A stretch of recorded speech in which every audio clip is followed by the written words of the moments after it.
Une puissante explosion de rayons gamma d'une demi-seconde seulement a eu lieu. Et elle a libéré une énorme quantité d'énergie. C'était plus que notre Soleil pourrait produire en 10 milliards d'années. Ce bref flash a illuminé tout le ciel. Ensuite, une lueur beaucoup plus douce et plus durable est venue le remplacer. Les astronomes ont examiné ce phénomène à l'aide de rayons X, d'ondes gamma, d'ondes optiques et d'ondes infrarouges. Il s'est avéré que l'on avait vu un magnétar qui venait de naître pour la toute première fois. Il s'est probablement formé après la fusion de deux étoiles à neutrons. Cette fusion a donné lieu à une kilonova, l'une des plus brillantes et des plus grandes explosions stellaires. Sa lumière a finalement atteint notre planète le 22 mai 2020. Imagine une énorme étoile, au moins 5 fois la masse de notre Soleil, qui arrive à la fin de sa vie. Cela peut être dû au fait qu'elle n'a plus de combustible nucléaire. Si c'est le cas, l'étoile commence à se refroidir. La pression à l'intérieur chute et la gravité commence à se resserrer vers l'intérieur. Et soudain, plus d'1 million de fois la masse de notre planète s'effondre en 15 secondes. Cela se produit si rapidement qu'une énorme onde de choc fait exploser la partie extérieure de l'étoile. Cela produit un éclat de lumière aveuglant. Cette puissante explosion s'appelle une supernova. Ce qu'elle laisse derrière elle est un noyau incroyablement dense entouré d'un énorme nuage de gaz chaud appelé nébuleuse. Si l'étoile est suffisamment grosse, plus de 10 fois la taille de notre Soleil, elle se transformera probablement en un trou noir. Sinon, elle se transforme en une étoile à neutrons. Il s'agit en fait d'un noyau géant, c'est-à-dire la partie centrale d'un atome. Ces étoiles sont principalement composées de neutrons et leur taille dépasse rarement les 30 km de diamètre. À titre de comparaison, notre Soleil mesure près de 1,4 million de kilomètres de diamètre, soit 109 terres mises côte à côte. Mais ne te laisse pas impressionner par cette taille relativement minuscule. Toute étoile à neutrons est au moins 1,5 fois plus lourde que notre Soleil et possède un champ magnétique très intense. Si tu devais prélever une seule cuillère à café de l'intérieur de cette étoile, cette matière pèserait plus d'1 milliard de tonnes. Cette densité est tellement forte que les étoiles à neutrons font partie des objets les plus énormes connus. Le prochain arrêt est un trou noir. Lorsque deux étoiles à neutrons fusionnent, elles en créent le plus souvent une nouvelle, beaucoup plus lourde. En quelques millisecondes ou même en moins, cette étoile s'effondre en un trou noir. Mais les astronomes qui ont examiné le flash de lumière enregistré en Mars pensent qu'il pourrait y avoir une autre issue. Ils sont presque sûrs d'avoir vu quelque chose de jamais observé auparavant, la naissance d'un magnétar. C'est une forme rare d'étoile à neutrons avec un champ magnétique ultra fort. Il est 1000 billions de fois plus fort que celui de notre planète. Ce champ est également si puissant qu'il chauffe la surface de l'étoile jusqu'à 10 millions de degrés Celsius. En d'autres termes, les magnétars sont les aimants les plus puissants de l'univers. Leurs champs magnétiques peuvent sérieusement perturber le voisinage. Les atomes qui auraient la malchance de se trouver assez près d'une étoile de ce type seraient étirés en lignes fines comme des crayons. Si tu te retrouvais à plusieurs centaines de kilomètres d'un magnétar, eh bien, franchement, ça finirait mal pour toi. Le champ magnétique perturberait d'abord ta bioélectricité. Cela signifie que tes impulsions nerveuses ne fonctionneraient plus. Même tes molécules changeraient sous l'influence du champ de l'étoile. Au final, tu disparaîtrais presque entièrement. Si un magnétar volait à moins de 160 000 km de notre planète, il effacerait les données de toutes les cartes de crédit du monde. Si tu as déjà vu des photos prises depuis un vaisseau spatial ou depuis la Station spatiale internationale et qui montrent des corps célestes éclairés par le Soleil, comme la Terre ou la Lune, tu as peut-être remarqué quelque chose qui cloche.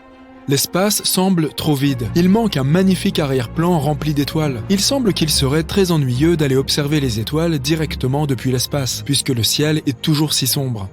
Pendant la journée, le ciel au-dessus de nos têtes est bleu à cause de la diffusion de la lumière. Cela se produit lorsque la lumière du Soleil traverse l'atmosphère. Mais si tu es sur la Lune ou ailleurs dans l'espace, il n'y a pas d'atmosphère pour diffuser cette lumière. C'est pourquoi le Soleil semble toujours noir. Mais cela ne veut pas dire qu'il y a moins de lumière. Si tu jetais un coup d'œil à travers un hublot de la station spatiale, tu verrais autant de lumière solaire directe que si tu regardais par la fenêtre de ton appartement pendant une journée sans nuages, peut-être même plus. Lorsque tu prends une photo par une journée ensoleillée, tu utilises probablement une courte exposition, ainsi que le réglage d'ouverture étroit de ton appareil photo. De cette façon, seule une courte rafale de lumière entre dans l'objectif. Le même principe s'applique lorsque nos pupilles se contractent à la lumière du soleil pour ne pas avoir à gérer une trop grande quantité de lumière. Et comme il fait tout aussi clair là-haut dans l'espace, le processus est le même lorsque tu prends des photos d'objets éclairés par le soleil. En utilisant une exposition courte, tu peux obtenir de bonnes photos lumineuses de la Terre ou de la surface de la Lune. Mais cela signifie aussi qu'il n'y aura pas d'étoiles sur la photo. Même là-haut, les étoiles sont relativement ternes. Elles n'émettent pas assez de lumière pour apparaître sur les photos prises avec de tels réglages. Notre planète a un ciel bleu qui se transforme lentement en une magnifique palette rouge-orangé au crépuscule et inversement à l'aube. Mais si tu as un jour l'occasion d'observer un coucher de soleil sur Mars, tu dois t'attendre à l'inverse, un ciel diurne orange-brun qui prend une teinte bleutée au coucher du soleil. Tout d'abord, Mars est plus éloigné du Soleil que notre planète. Donc, lorsque tu regardes le Soleil depuis la surface martienne, il a l'air plus terne et plus petit. Et ce n'est pas tout. Le Soleil observé depuis Mars n'est qu'un point blanc bleuté entouré d'un halo bleu. La fine atmosphère de la planète rouge contient de grandes particules de poussière, qui créent un effet appelé diffusion de Mie. Cela se produit lorsque le diamètre des particules dans l'atmosphère est presque le même que la longueur d'onde de la lumière diffusée. Cet effet filtre la lumière rouge des rayons du Soleil. Ainsi, seule la lumière bleue atteindrait tes yeux sur Mars. Comment se fait-il que la Terre n'ait pas d'anneau ? Toutes les géantes gazeuses de notre système solaire, Jupiter, Saturne, Uranus et Neptune, ont de tels anneaux, alors que les planètes telluriques, Mercure, Vénus, la Terre et Mars, n'en ont pas. Il existe deux théories sur la façon dont les anneaux peuvent apparaître autour d'une planète. Ils pourraient n'être que des restes de matériaux datant de l'époque où la planète se formait. Ou bien ils pourraient être les restes d'une lune qui a été détruite par une collision avec un corps spatial ou déchirée par la forte attraction gravitationnelle de sa planète mère. Les géantes gazeuses se sont formées dans les régions extérieures de notre système solaire, tandis que toutes les planètes telluriques se trouvent dans la partie intérieure. Alors, peut-être que les planètes intérieures étaient mieux protégées des collisions potentielles qui auraient pu former leurs anneaux. Il y a aussi plus de lunes dans les régions extérieures de notre système solaire, ce qui pourrait être une autre raison pour laquelle les planètes qui s'y trouvent ont des anneaux. De plus, les planètes plus grosses ont une gravité plus forte.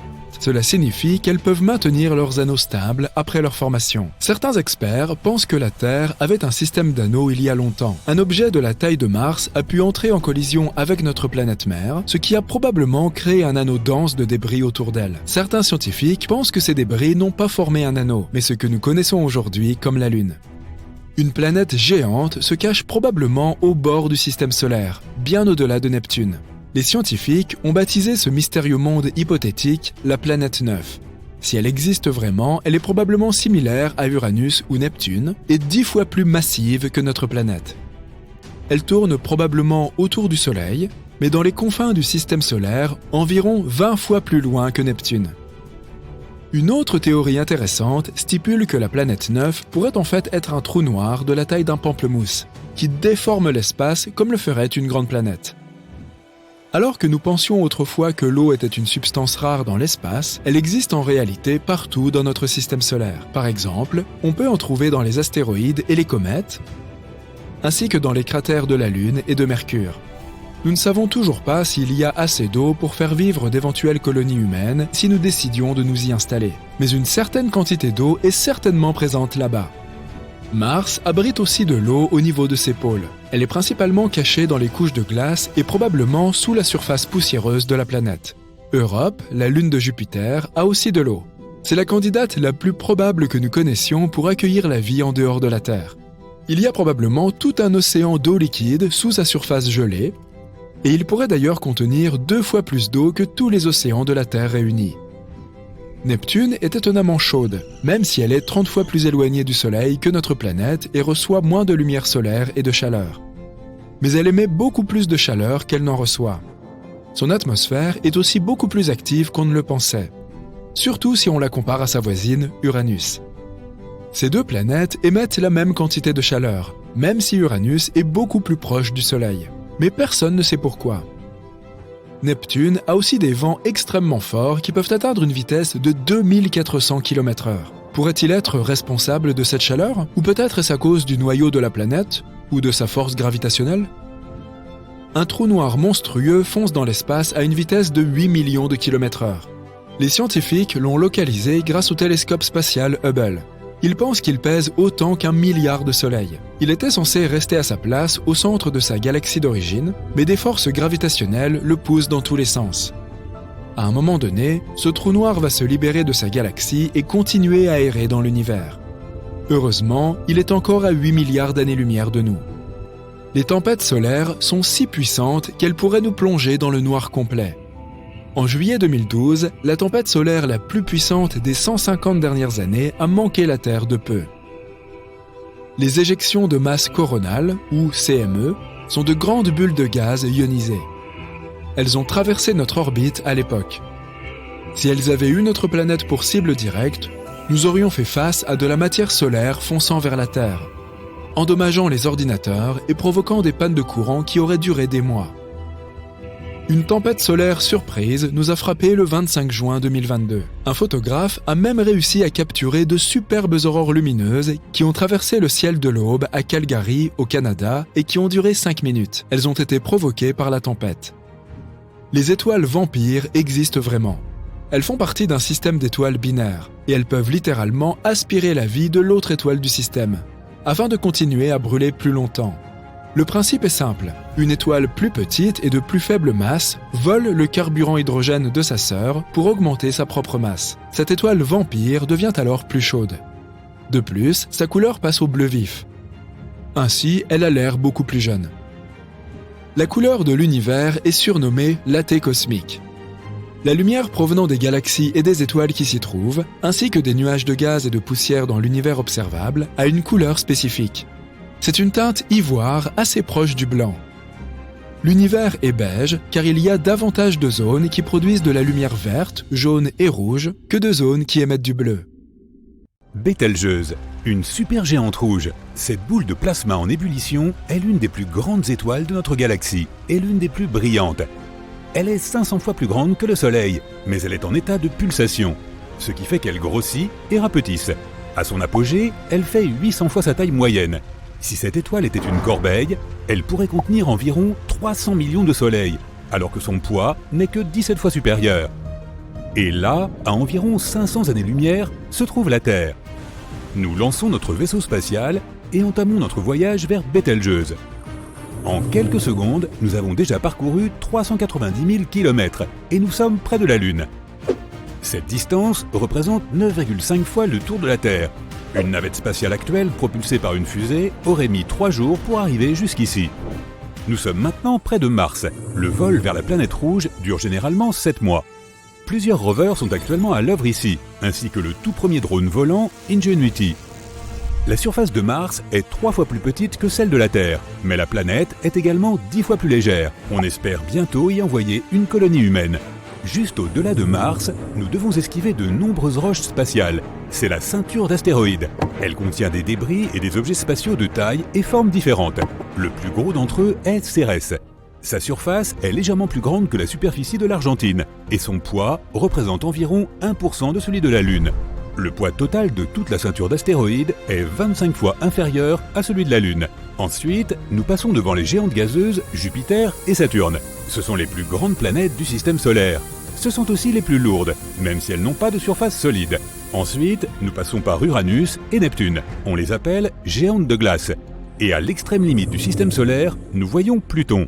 Elle était autrefois considérée comme une planète à part entière, mais elle a été retirée de la liste. Nous voilà maintenant à 7 milliards de kilomètres de notre maison. Il a fallu à la sonde spatiale New Horizons environ 9 ans pour arriver jusqu'ici. Accroche-toi à ton siège, on va accélérer. Nous traversons la ceinture de Kuiper. Il y a beaucoup d'astéroïdes et de blocs de glace ici. Ce sont les matériaux de construction les plus anciens de notre système solaire. Il y a plusieurs milliards d'années, notre monde ressemblait à un nuage de ces astéroïdes. Nous continuons notre voyage et atteignons le bord du système solaire, l'héliosphère. Nous nous sommes déplacés jusque-là grâce au vent solaire, mais il commence à ralentir car il entre en collision avec le vent interstellaire et se réchauffe. C'est ce qu'on appelle le choc terminal. La sonde spatiale Voyager 1 a atteint ce point en décembre 2004. Nous arrivons maintenant là où l'héliosphère se termine et où l'espace interstellaire commence. C'est l'héliopause. En 2012, Voyager a franchi cette limite et est devenu le tout premier objet fabriqué par l'homme à atteindre l'espace interstellaire. Mais le message de Voyager rapportant cet événement est arrivé sur Terre près d'1 an plus tard, en raison de l'énorme distance. Il a fallu 35 ans à Voyager 1 pour parcourir tout ce chemin. Et la voilà. Cette sonde est aussi longue qu'une voiture et fait le poids de 2 motos. Il y a une plaque en or sur sa coque. C'est un message de l'homme aux potentielles civilisations extraterrestres. Elle contient des images de paysages terrestres, des enregistrements de voix humaines et notre ADN. Voyager est opérationnel depuis 43 ans et a parcouru plus de 22 milliards de kilomètres. Cela équivaut à 152 fois la distance entre la Terre et le Soleil, et elle continue de filer dans l'espace à plus de 60 000 km/h. Nous voilà maintenant près de l'étoile la plus proche de notre système solaire, Proxima Centauri. Nous sommes si loin de chez nous que même la lumière a besoin de plus de 4 ans pour parcourir cette distance. Avec une navette normale, ce voyage aurait duré 73 000 ans. La raison pour laquelle nous voulions nous rendre ici était la présence d'une planète semblable à la Terre appelée Proxima Centauri b. Elle est 10 fois plus grande que la Terre et légèrement plus lourde. Elle se trouve dans la zone habitable de son étoile hôte. Cela signifie que de l'eau à l'état liquide pourrait se trouver sur cette planète et que la vie pourrait s'y développer. Mais cette étoile produit occasionnellement des éruptions. Récemment, sa luminosité a été multipliée par près de 1000. Elle a émis tellement de radiation que toute forme de vie aurait cessé d'y exister. Nous voilà maintenant à plus de 8 années-lumière de la Terre. L'étoile la plus brillante de notre ciel nocturne est Sirius. Elle est si brillante qu'on peut même la voir pendant la journée. Mais en réalité, il y a 2 étoiles, Sirius A et B, qui orbitent autour d'un centre de gravité commun. Ces étoiles se déplacent vers notre système solaire à près de 8 km par seconde, soit la vitesse maximale d'une supercar haut de gamme. Stop! Nous sommes arrivés près d'une planète potentiellement habitable, à 39 années-lumière de la Terre. C'est TRAPPIST 1d. Son étoile hôte est une naine blanche. C'est une étoile froide, 10 fois plus petite et plus légère que le Soleil. Il y a 7 planètes autour d'elle, mais TRAPPIST 1d est la plus similaire à la Terre. Elle est seulement 30% plus petite et 3 fois plus légère. Mais sa surface est rocheuse et la température y est de 9 degrés Celsius. On s'y sent bien avec une petite laine. Il pourrait même y avoir une atmosphère, des montagnes et des océans, ce qui veut dire que cette planète pourrait accueillir une colonie humaine. Mais il faudrait 677 000 ans pour y arriver avec des navettes traditionnelles. Et voici notre objectif principal, Bételgeuse. Il faudrait près de 8,7 millions d'années pour y arriver avec une navette spatiale actuelle. Cette étoile est si grande qu'à côté, notre vaisseau ressemble à un grain de sable. Remontons le temps pour voir ce qui est arrivé à cette étoile. Il y a d'abord eu une magnifique nébuleuse. C'est un nuage de poussière et de débris spatiaux qui s'est progressivement comprimé sous son propre poids. Une réaction nucléaire s'est alors formée en son cœur et boum, une étoile est née. Au début, Bételgeuse était chaude et très massive, mais elle ne s'est pas étendue et est restée stable. Observons son cœur. Les réactions nucléaires dans le cœur de l'étoile créent beaucoup de chaleur et d'énergie. Cela produit une force, poussant les parois de l'étoile vers l'extérieur, ce qui provoque son expansion. Mais en même temps, l'étoile est très lourde, donc sa gravité exerce une pression sur elle depuis l'extérieur. Lorsque ces 2 forces sont équilibrées, l'étoile reste stable. Mais avec le temps, toute étoile perd son combustible, l'hélium et l'hydrogène. Des éléments plus lourds du noyau se joignent alors à la réaction nucléaire. En brûlant, ils libèrent plus d'énergie que la gravité ne peut en contenir. L'étoile commence alors à s'étendre. C'est ce qui arrive à Bételgeuse. Elle est déjà si grande que si on la plaçait au centre de notre système solaire, son bord toucherait la ceinture d'astéroïdes entre Mars et Jupiter. Bételgeuse va continuer à s'étendre jusqu'à épuiser complètement son carburant. Puis, la gravité l'emportera, sa taille diminuera, puis elle fera un énorme boom. Son explosion, ou supernova, sera si aveuglante que Bételgeuse brillera plus que notre Lune. Heureusement, la Terre est trop éloignée pour que cette explosion puisse ennuyer l'homme. Le fort courant de matière qui sera éjecté lors de l'explosion n'atteindra le système solaire que 6 millions d'années plus tard. Puis, le vent solaire arrêtera ce flux, donc nous ne risquons rien. Bételgeuse est susceptible d'exploser à tout moment au cours des 10 000 prochaines années, bien que des scientifiques pensent que cela n'arrivera pas avant 100 000 ans. Revenons juste avant l'explosion de Bételgeuse. Il peut y avoir un autre scénario plus intéressant.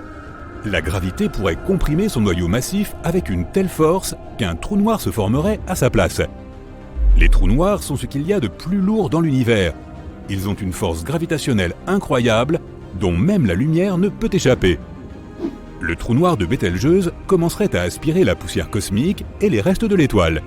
Tous ces débris, ainsi que la lumière des autres étoiles, se retrouveraient prisonniers jusqu'à la ligne d'horizon de ce trou noir en expansion. Pour la première fois de l'histoire, nous pourrions assister à la naissance d'un trou noir. Mais en réalité, Bételgeuse est trop légère pour devenir un trou noir, et il est plus probable qu'après son explosion, elle se transforme en une naine blanche qui s'estompera progressivement jusqu'à devenir invisible.